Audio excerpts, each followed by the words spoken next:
جب پوچھا گیا حضور یہ قربانیاں کیا ہیں، فرمایا تمہارے باپ ابراہیم کی سنت ہے، اور فرمایا کہ ان کو خوش دلی سے اللہ کی راہ میں قربان کرو۔ قیامت کے دن یہ اپنے بالوں کے ساتھ، اپنے سینگوں کے ساتھ اور اپنے کھروں کے ساتھ آئیں گے، اور یہ بھی ارشاد فرمایا کہ کل پل صراط پر یہ سواریاں بن کے تمہیں پل صراط سے پار لگائیں گے۔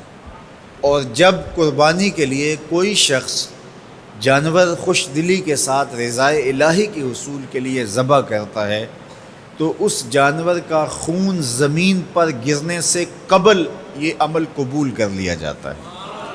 اور یہ بات بھی ذہن میں رکھیے گا کہ ایام نہر یہ 3 دن جو خون بہانے کے ہیں، 10، 11 اور 12 تاریخ، ان ایام میں آپ جو بھی عمل کریں، نماز پڑھیں اور دیگر صالح اعمال کریں، بہت قابل قبول ہیں اور اللہ ان کو قدر کی نگاہ سے دیکھتا ہے۔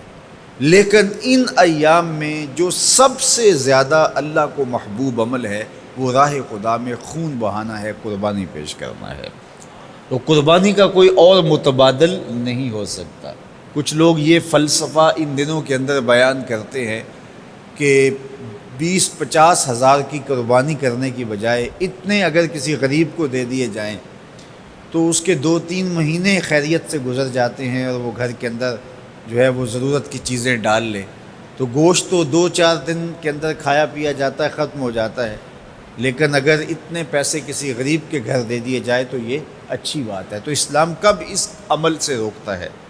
غریب کی مدد کیجیے، صرف عید کے دن ہی نہیں، مینڈے کی جگہ ہی نہیں، بلکہ اسلام تو راہ خدا میں جانور ذبح کر کے اسی جذبے کو بیدار کرنا چاہتا ہے کہ تمہیں گوشت کی ضرورت بھی نہیں تھی، پھر بھی تم نے ذبح کر دیا، تو جہاں ضرورت ہوگی اور تمہاری ہمسائیگی میں، تمہارے اطراف میں جب کوئی غریب ہوگا تو پھر تم اس کے لیے ذبح کیوں نہیں کرو گے؟ اس کے لیے تم قربانی کیوں نہیں کرو گے؟ اِیثار کیوں نہیں کرو گے؟ یہاں تو پھر بھی ہم گوشت خود کھا لیتے ہیں یا غرباء میں بانٹ دیتے ہیں، لیکن منا کی وادی میں جہاں لاکھوں قربانیاں پیش کی جاتی ہیں، وہاں تو جانور کاٹ کے اس کو ذبح کر کے بس چھوڑ دیا، اس کے گوشت سے غرض ہی نہیں ہوتی۔ زیادہ تر حجاج ایسے ہوتے ہیں جن کو یہ بتا دیا جاتا ہے کہ تمہاری قربانی کر دی گئی ہے، اور وہ فون کال کے انتظار میں یا حکومت وقت کی جانب سے دیے گئے وقت کے بعد حلق کروا دیتے ہیں۔ تو انہوں نے نہ اپنا جانور دیکھا ہوتا ہے، نہ اس کو ذبح ہوتے دیکھتے ہیں، تو صرف انہیں ٹائم بتلا دیا جاتا ہے یا ان کو کال کر دی جاتی ہے تو یہ ان کے لیے کافی ہوتا ہے۔ تو وہاں تو گوشت کھانا بھی مقصود نہیں، تو صرف اللہ کی رضا کے لیے جانور ذبح کرنا۔ تو جب رضائے الہی کے لیے جانور ذبح کرنے کا جذبہ پیدا کر کے تمہیں راہ خدا میں خرچ کرنے کی ترغیب دی جاتی ہے تو پھر تم پورا سال خرچ کرو گے، تمہارے لیے کوئی مشکل اور کوئی مشقت نہیں ہوگی۔ لیکن اگر تم جو ہے وہ اس جذبہ خیر سے نور حاصل نہیں کرو گے تو پھر تمہیں یہ دولت نصیب نہیں ہوگی۔ تو سب سے افضل عمل ان 3 ایام کے اندر جو بتایا گیا وہ یہی ہے کہ راہ خدا کے اندر خون بہانا ہے۔